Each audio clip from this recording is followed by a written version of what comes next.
Outbounding. Win new customers with outbound sales. Key lesson number 1, target the vice presidents and above. Too many salespeople, too many marketers focus just on the managers and the users. And what ends up happening is your sales cycle is way too slow, which is one of the most common things people encounter in business to business when they're going after large companies in particular. But you do have the ability to speed up the sales cycle, and you do that by targeting the people that have the power and the resources to speed things up. That's going to be the C-suite. That's going to be the vice presidents. And what you need to do is send them a different message, a message that centers around the size of the problem, the return on investment, a different message from what you deliver to the end users of the product you're selling. All right, key lesson number 2, outbound prospects are fundamentally different. And the key difference here is that outbound prospects need to be convinced that they should change, that the status quo is not good enough, whereas an inbound prospect, somebody that comes to you, is already in the buying mindset. They already know they need to change. So let's talk about one reason why you need to understand that. Only 7% of top sales and SDRs report pitching their stuff on the first call. So what that means is that when you call them, what you really need to talk about is the need for change, not the need to buy your product. So it fundamentally changes your approach to marketing and sales. If a company adopts an outbounding culture, its opportunities for success can multiply far beyond optimistic expectations. I am a huge advocate of outbound because of the huge potential. You can reach your total addressable market. Outbound projects tend to be larger contracts than you're going to get from inbound. The sky is the limit with outbound, but you're very limited with inbound. With inbound marketing, basically what you're doing is you're farming the early adopters. These are the easy leads, the low-hanging fruit that will eventually dry up and disappear. So outbound is really the key to long-term growth. Inbound marketers are more educated, they're more informed, so the sales process needs to adjust when you're going outbound. Inbound, the buyer identified a need and has an idea of how to satisfy that need. Outbound, buyer has not identified a need, sometimes doesn't even know they have a problem. Salespeople generally do little homework. They stay too low in the prospect's organization. So these are like mid-level managers. They pitch their products too early. They try to get a deal at the end of the month or quarter through discounting, which erodes your profit. So basically the default approach people take to outbound is wrong, and we're going to clarify what you should do instead. Managers need to coach for qualification, so you need to disqualify early. You need to really understand your prospects, why they need to change, and help them see the need to change rather than why they want to buy. If you don't change, things are going to get worse. Inbound leads already accepted the need for change and are in a buying process. Outbound, no need identified yet. The goal of outbounding is not to sell your stuff. It's to get the prospect to agree that there is a need for change. Now, with inbound theory, the buyer journey is about halfway done before they even contact a vendor. But that's totally different with outbound. The buyer journey is just beginning. Emails that contain questions are 50% more likely to get replies. Try to get the reply rather than the meeting. Now, if you look at the research on what makes for an effective outbound cold email, it's really to get people to reply with interest in what you're talking about. But too many times what I see with outbounding is people are just trying to get the meeting. There's 15 minutes on the phone. Please give me 15 minutes or give me half an hour or I'll give you a free consultation. It's too aggressive. People aren't in the buying mindset. They're not ready to move that quickly. When outbounding, the prospect could be anywhere in the buyer journey, and let's talk about 7 stages they could be in. Number 1, may not know they need anything. 2, may not know they need to change. 3, may know that they need something or need to change, but it is not a priority.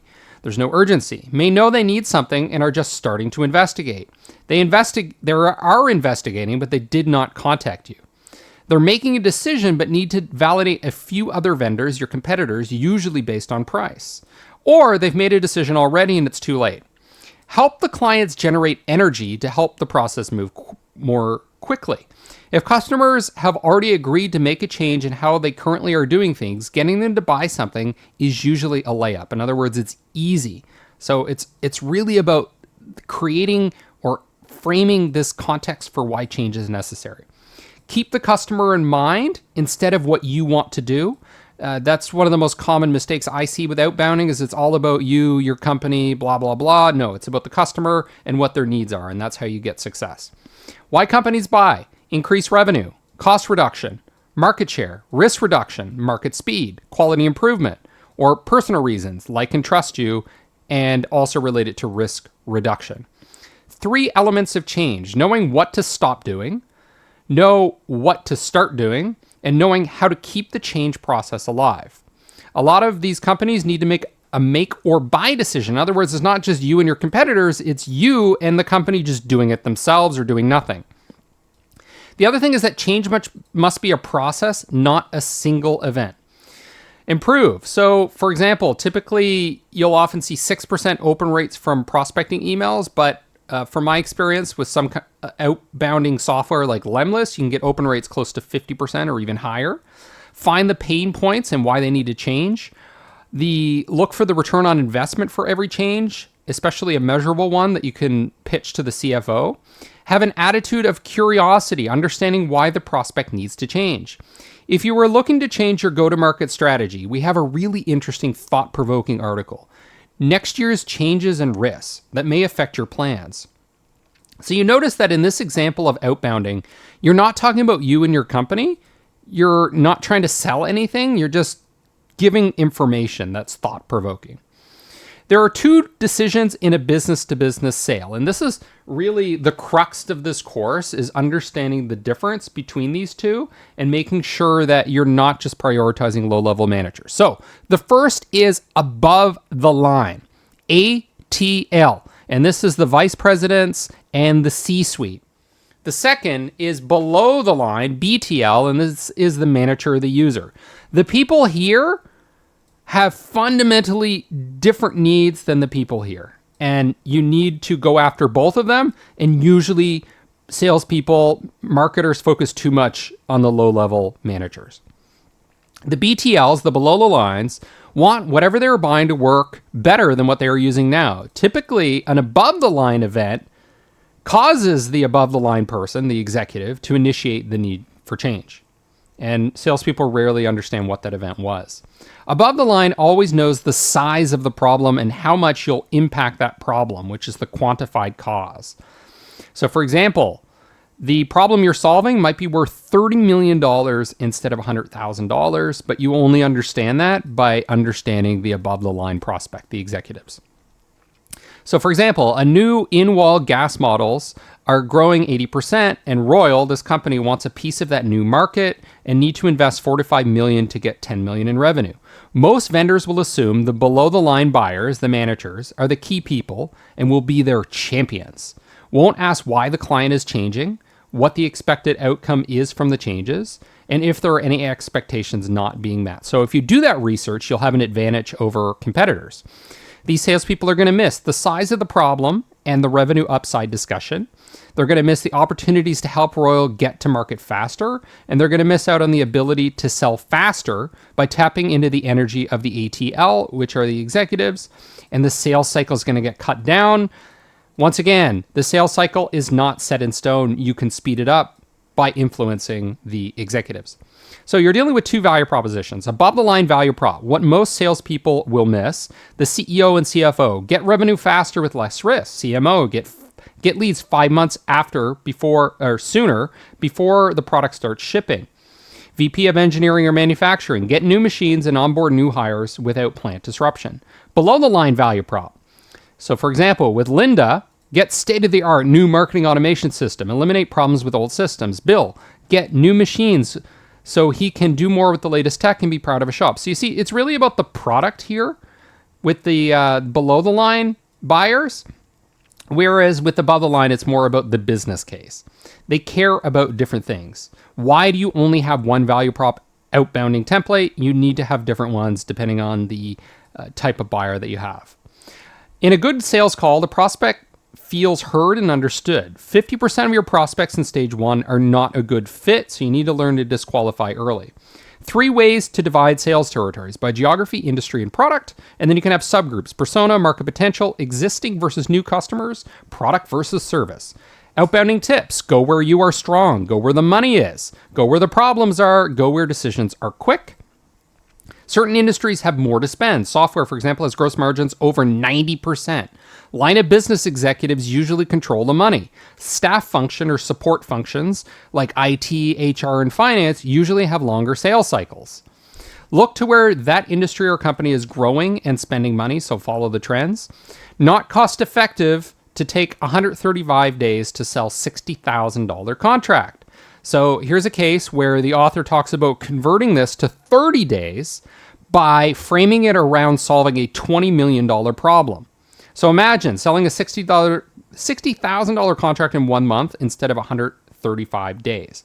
Go where the energy is to help you get better responses. In other words, go up the organizational hierarchy.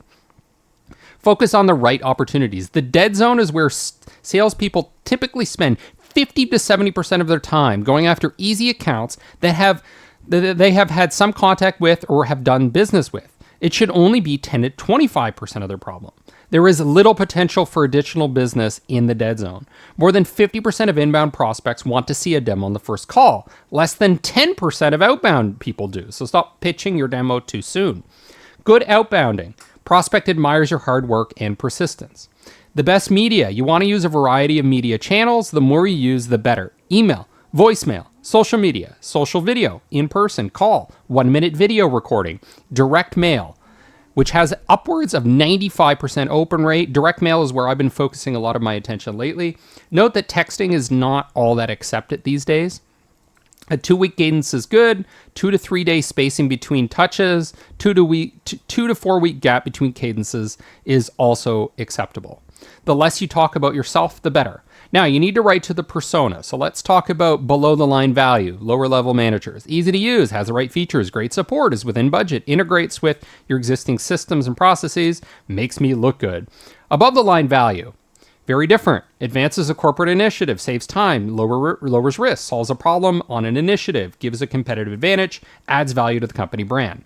Look at the agenda for conferences. So for example, Gartner has conferences for CIOs. That gives you a sense of what people are valuing, where the energy is.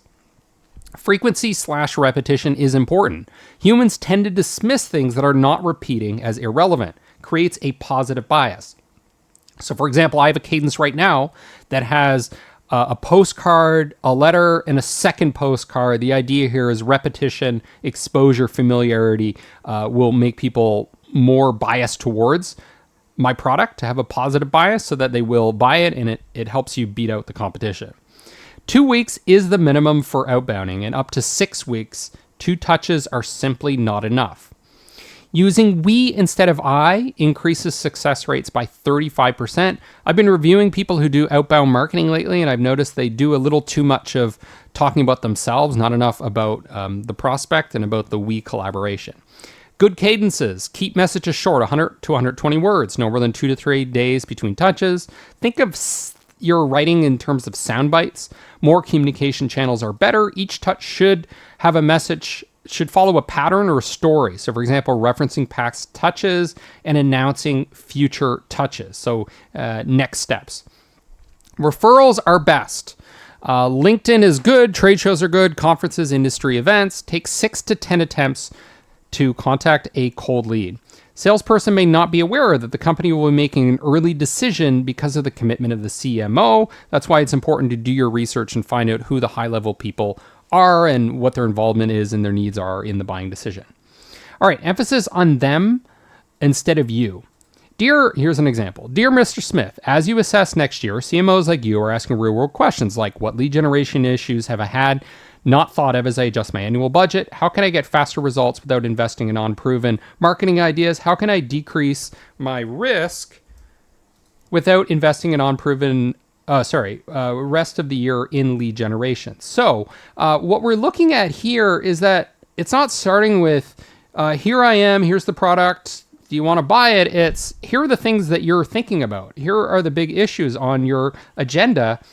Let's talk about those. There are no crystal balls, of course, but many CMOs are looking at the end of this year and are seeing some gaps in their strategy. Let's talk and see if we can address some of these risks. P.S. If you could please reply to this email, I'll send you a recent report on what lead generation ideas CMOs are investing in that really work. So good outbounding. Here's another example. Hi, Paul. Interesting to see you in the Tribune about your partnership with XYZ Biomedical to combine Tech in an effort to better monitor glucose levels in diabetics. So again, empathy here, talking about what's news to them, not news to you. Fascinating. The challenges for next year will be in digital transformation and business outcomes in IT and line of business. Right up your alley. It's possible the outcomes you were looking to implement next year, we may know something about. More than 65% of Fortune 500 companies, including many in your industry, currently leverage our data. Who is the best person for me to speak with at ABC to introduce our company to yours? Value has 5 elements from the customer's perspective: ROI, time, risk. Risk is the major reason ATLs will or will not make a decision. There's also motivational direction, which is away or towards something. My old one is broken, which is away. I want a new style, toward. I like the new features, toward. The one that I have just doesn't do what I need to do anymore, away.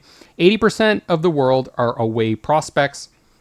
They're motivated for away reasons. In other words, basically taking away a pain, not gaining something. Brand is another motivator. If you could save 20% of your inventory carrying costs over the next 6 months, would that be of value to you? You see, this kind of outbounding message is empathetic. It's not talking about you, it's talking about them and their needs. And this is much better than, we can save you time and money. We have the best product. We have the right solution. Again, that's too egocentric. Research the company, research the people. What is the company trying to do in the next 12 months? Increase revenue, launch a new product, cut costs, partner with another firm. List the top 3 to 4 objections usually here. Have very good listening skills. Vendors typically misunderstand needs and pitch products. 40% of vendors fail to answer questions. The process is too slow because the salesperson provides irrelevant information. There's lack of technical or sales skills that waste the prospect's time from their perspective. 45% of these buyers say sales provided incorrect information. Don't interrupt the prospect. Higher response rate when you use more media types. Messaging, the big 5. Number 1, referral. 83% of customers are happy to provide a referral, but salespeople aren't asking. Just 29% give a referral because not enough of them are asked to do so.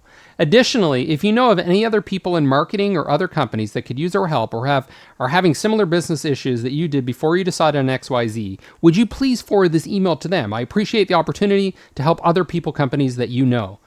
Another thing you can do is join interest groups to get referrals. 2, curiosity. Make your prospects curious. The new way of doing things, the XYZ company is doing something you should be doing. So for example, you can point out a competitor, what their competitor is doing to get ahead, like using AI or whatever. Here's how your neighbor grew their investments by 50%. Asking for help is also a good way to get attention. 3, them. People like seeing their name. Janice, stop losing customers. Looking for some answers to next year, Justin? John Doe, happy with your e-commerce results? Coming to Dreamforce, Mary? Drop by our stall. Number 4, numbers and lists. 5 steps to turn around your SEO. Top 3 ways to stop wasting time. 4 reasons why you can't reach your prospects. 3 ways to stop losing customers. Number 5, time travel. Sell outcomes. Urgency. Only 3 seats left. Only good for 4 more hours. Only 2 weeks left to hit the quarter's goals. Last chance to grab this offer. Creating urgency is one thing that separates a great salesperson from a mediocre one. What doesn't work? Talking about yourself. Messages that are too long. Instead, use bullets, 120 words or fewer. Don't spend time educating and talking about yourself too above the lines. Educate versus validate. Purpose of outbounding is to have a discussion to determine if there is a need that can be addressed. Above the line buyers rarely want to be educated. They typically want to be validated about outcomes in their investments of time and effort. Validation. If you need to lower costs and reduce customer churn, blah, blah, blah. Education, which is bad, what my company does. Links and attachments tend to be blocked by firewalls, so be careful with that. All about me emails. Avoid these. Instead, ask questions. Are you leveraging your experience at eBay and Amazon to drive growth for your brands for the upcoming year? 5, the I word. Instead, use we, us, our, together. We are in this together. Numbers, mid-market, 3,000 to 9,000 MRR. Day 1 could be an email. Day 3, email plus voicemail. Day 4, email. Day 5, email. Day 6, call and voicemail. Day 8, email. Day 10, email and a call. That's an example of a sequence you can use. Use LinkedIn Sales Navigator to get past spam filters, so direct messages on LinkedIn or paid messages or even paid conversation ads. 12 touches over 2 weeks for 25 ATLs could be an example of a sequence that you set up. Below the lines care about the following: features, quality, support, price, brand, perceived image. 50% more reliable, for example. They care about reliability. They care about getting help faster. They care about how easy it is to use. In contrast, ATLs care about ROI, time, risk, leverage, brand. 20% gap in revenue expectations. We need to shave 3 months off the process. We need 20% more production capacity by the end of the year. We need a solution for all 3 plants instead of having separate solutions. Again, bigger problem, bigger contract. Great for you. Homework and preparation. This is the biggest thing that successful people do when outbounding. They spend time researching the company, reading annual reports, going to Glassdoor, going to LinkedIn. Be cautious of lists, because when you buy a list, often the people that were above the line, were executives in that company, are no longer working there. And there's also changes in the mid-level managers. So these lists need to be updated. And often the best way to do that is just to build your own. Most salespeople make 70% more calls in the last month of the quarter than the first 2. The success rate of those end of quarter calls are lower than any other month. You need to practice active listening. Bad. Dominating the conversation, interrupting, lots of yeahs, uh-huhs, pauses at inopportune times. When you interrupt, you are saying, I'm more important than you are. Instead, what is good? Waiting a minute or 2 before interrupting the prospect. Above the line focus, make or save money, save time. But note that it's not so much about saving time as more about stop wasting time. Ask questions about the lack of time rather than getting more time. Reduce risk. Most above-the-line buyers want to talk about their risks, but only if they have some rapport with you. So you don't lead with risk, you transition to risk after starting with something else. Below-the-line buyers are emotionally attached to the things you are selling. CEO, big picture, quickly. CFO, prove the bottom line benefit. CIO, benefit versus risk. CMO, revenue, market share, brand, leads.